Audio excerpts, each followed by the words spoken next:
안녕하세요, 리비아카입니다. 오늘은 메다카 쪽에서 되게 유명하신 양평 호수님이 여기 잠깐 찾아주셔서 인터뷰를 진행하게 되었는데요. 기본적으로 초보자분들이 메다카에 대해서 궁금한 점들, 그것들을 모아서 질문을 좀 해보는 시간을 가지려고 합니다. 일단 첫 번째로 이게 구피를 저희가 대중적으로 많이 키우는데 굳이 메다카를 키워야 할 이유가 있을까요? 안녕하세요. 양평호수입니다. 아마 다른 채널로는 제가 여러 번 방송을 했는데 이거 메다카나 열대어 쪽으로 아마 제가 처음 유튜브를 하는 것 같아요. 그래서 오늘 이렇게 저를 또 유튜브 촬영을 해주신 우리 리비아카 사장님한테 대단히 감사하고요. 첫 번째 질문이 대부분 구피를 많이 키우는데 왜 우리가 메다카를 많이 키우고 열강을 하냐? 일단 시작은 일본에서 시작을 했어요. 근데 일본에서도 이제 구피보다는 옛날에 구피를 많이 키웠지만 지금 반대로 역전이 돼서 이제 메다카를 많이 키우고 있는데 그 이유는 딱 한 가지예요. 그러니까 열대어는 두 종류로 구분할 수가 있어요. 위에서 보는, 그다음에 옆에서 보는. 그러니까 영어로는 탑뷰, 사이드뷰라고 얘기를 하는데 탑뷰의 가장 대표적인 개체들은 비단잉어, 금붕어들. 근데 금붕어도 실질적으로는 사이드 옆에서 보는 걸로 많이 진화를 했죠. 그다음에 대부분의 모든 열대어들은 위에서 보는 게 아니고 옆에서 보는 거예요. 그러다 보니까 옆에서 보기 위해서는 어항을 사용해야 되고요. 그러니까 어항 같은 경우에는 실질적으로 유리가 유리에 이끼도 끼기도 하고 청소도 해야 되고 여러 가지 좀 제약들이 많고 손이 좀 많이 가죠. 근데 이제 메다카 같은 경우에는 상면에서 보는 탑뷰의 열대어다 보니까 간단한 뭐 우리가 저희가 뭐 먹는 뭐 밥그릇에서 키울 수도 있고 조금 더 수반에서 키울 수도 있고 여러 가지 그러니까 좀 협소한 공간에서 키울 수 있는 아주 좋은 장점이 있어요. 그래서 우리가 만일에 수반이라든가 우리가 지금 키우고 있는 검은색 통이라든가 이런 데서 구피를 키운다든가 아니면 네오테드라를 키운다든가 했을 때에는 실상 그 아름다움을 다 볼 수는 없어요. 근데 메다카 같은 경우에는 실상 옆에서 보면 정말 볼품 없어요. 아무리 멋있는 종류를 갖다 놔도 볼품이 없고 근데 위에서 봤을 때는 정말 비단잉어보다 더 화려하고 라메 종류들, 그다음에 체외강 종류들, 또 삼색, 홍백 정말 다양한 모습을 볼 수가 있어요. 그래서 일본에서 열강했던 것도 큰 비단잉어를 키우고 싶은 열망들은 있지만 집에서 키울 수 있는 건 정말 제한적이거든요. 정말 내가 어마어마한 넓은 땅을 가지고 있지 않고서는 그 유지비라든가. 근데 그런 비단잉어를 키우는 건 누구의 로망인데 그거를 간단하게 집에서 작은 수반, 정말 우리가 먹는 밥그릇에서 키울 수 있다는 그런 매력들. 그럼 굳이 뒤쪽에 저런 검정통에서 키우는 이유가 따로 있나요? 일단 메다카는 배지 반응이 있어요. 그래서 검은색 환경에서는 특별하게 색이 빠지지가 않는데 흰색이라든가 특히 어항에 갔을 때 가장 볼품이 없는 이유가 뭐냐? 어항은 투명으로 깃들이 많이 들어가잖아요. 그러니까 본래 가지고 있는 깃들이 이제 그만큼 줄어드는 거죠. 그러니까 100%를 우리가 봐야 되는데 실제로 어항에서는 20% 30%의 아름다움밖에 모르고 이게 왜 유행이야? 왜 유명해? 왜 이렇게 비싼 돈을 주고 키워야 돼? 할 수 있거든요. 근데 어두운 환경에서 키웠을 때 가장 빛을 많이 발하죠. 그렇기 때문에 이런 통에서 키우는 게 좋고요. 그래서 요즘에는 그래서 이제 어항에서 좀 볼 수 있는 품종들이 이제 마리아주라는 품종들이 개발이 되면서 뭐 리얼 롱핀, 키싱 와이드핀들이 이제 많이 개량이 되면서 이제 측면에서도 보게끔 많이 개량이 됐는데 그래도 아직까지는 메다카는 상면에서 봤을 때가 가장 아름다운 열대어입니다.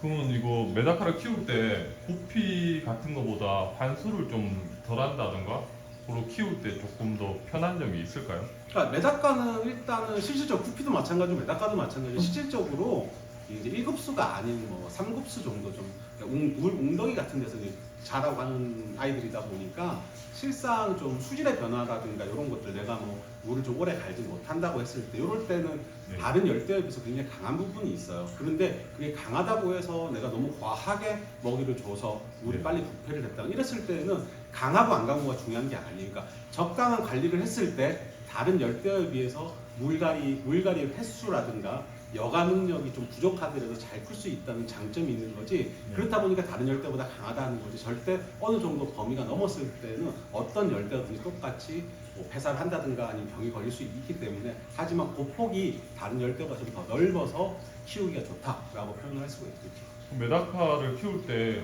사육 온도 같은 경우에 뭐 영하도 산다고 그런 얘기도 많이 하거든요.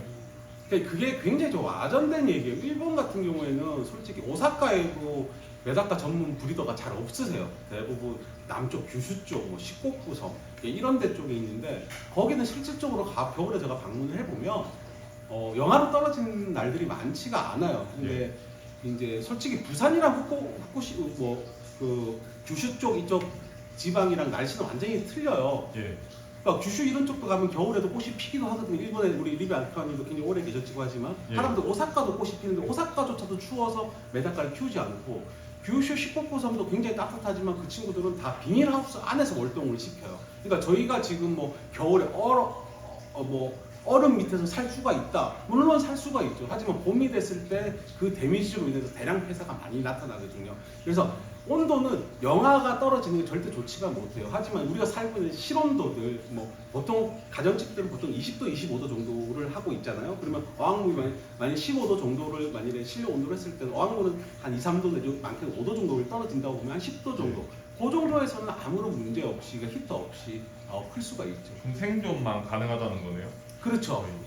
영하 온도. 그러니까 온도가 10도 정도가 떨어지면은 얘네들이 이제 가동력으로 간다고 보시면 돼요. 그러니까 움직이긴 하지만 이제 우리 곰들이 겨울잠 자듯이 얘네들도 이제 동면의 사이클 자체, 몸의 이제 사이클 자체가 동면 모드로 가신다고 보는데 그때 먹이를 과하게 준다거나 이랬을 때는 탈이 날 수가 있는 거죠. 그래서 이제 금붕어나 비단잉어들도 마찬가지로 월동을 하잖아요. 그래서 월동할 때 먹이는 특별한 사료들이 휘점이라는 사료들이 있어요. 근데 메다카도 지금 일본에서 시판이 되고 있는 한국은 아직까지는 안 왔는데 그래서 겨울철에는 뭐 10도, 5도도 괜찮아요. 근데 저는 영하로 떨어지는 건 절대 반대예요.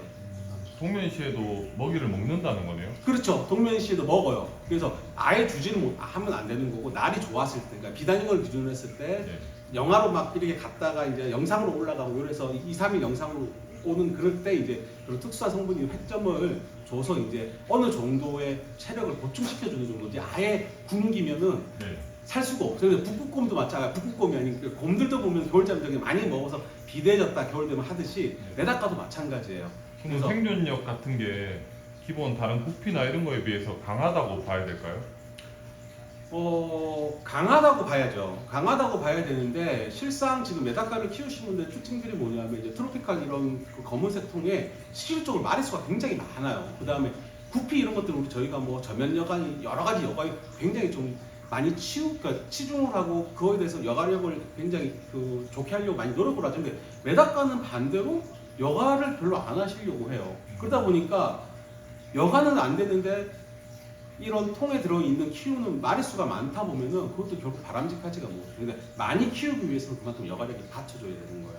그러니까 더러운 물에서는 살 수가 있지만 더러운 물에서 오래 살지 못하고 그러니까 깨끗한 물에 살다가 1급수 아이들이 3급수에서는 못 살거든요. 근데 3급수 아이들이 1급수로 갔을 때는 더 좋아지지 나빠지지가 않아요. 그럴 때 우리는 지금 반대로 메다카는 더러운 물에 계속 들어와야 된다고 생각하는데 아니에요. 모든 생물들은 깨끗하고 환경이 좋은 걸 좋아하기 때문에 여가도 충분히 필요하고 적당한 마리수가 필요한 거예요.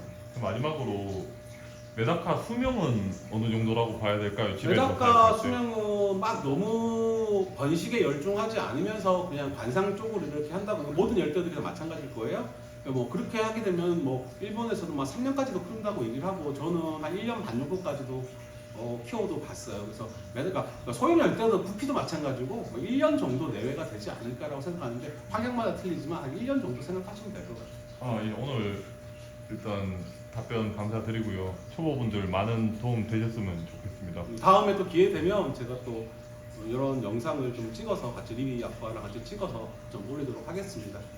좀 뭐 궁금한 거 있으시면 유튜브에 댓글 달아주시면 리비님이랑 다시 한번 더 디테일하게 또 한번 영상을 한번 찍어보겠습니다. 감사합니다. 네.